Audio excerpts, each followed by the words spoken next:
Listen careful. Huyu mkuu wa mkoa Chalamila, msikilize huyu mkuu wa mkoa.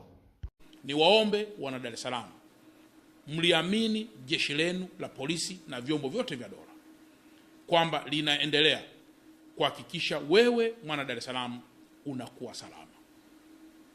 Wapo baadhi ya wenzetu wanasema ukija huku maeneo ya Moshi Bar na ukija maeneo mengineyo ya mkoa wetu wa Dar es Salaam, jeshi la polisi linaua tu watu.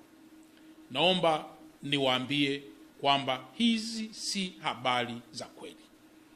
Jeshi la polisi light lisingelikuwepo hata katika hizi siku mbili ambazo mambo haya yamefanyika, nina imani wa Tanzania mngeliomba kwa sauti kubwa sana jeshi la polisi lirudi barabarani. Mimi kama mkuu wa mkoa, unajua viongozi wengi sana ndani ya Tanzania huwa wanajaribu kufikiria na kuwaza kwamba Watanzania mpaka sasa hivi bado tuko nyambavu, hatuelewi mambo yanayoendelea katika nchi.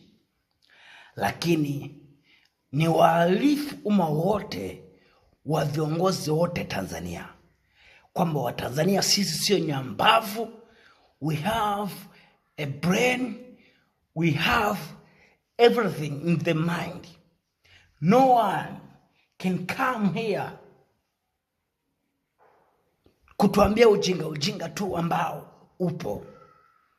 Mtu unasema watu hawajaua, askari polisi hawajaua wa Tanzania. Mwishoni wa hivi video nitaweka klipu ambayo watu walikuwa wanapigwa risasi. Nitaweka hiyo klipu, utaiona. Lakini kama Tanzania tuna design ya viongozi kama hawa, imekula kwetu. Tusijipendekeze sana. Mimi nawaambia tukumbuke kuna kwa kiongozi, kuna maisha baadaye ya kuacha uongozi. Lakini pia kumbuka kwamba kuna kufa na kuna Mungu pia baada ya maisha ya uongozi. Diamond wa Tanzania wamsakama sio kwa sababu ya kingine chote kile, ni kwa sababu ya nyambavu wanayozungumza. Be careful leaders here Tanzania. Oya, wanatupiga risasi za chuma, risasi hizo wanatupiga risasi.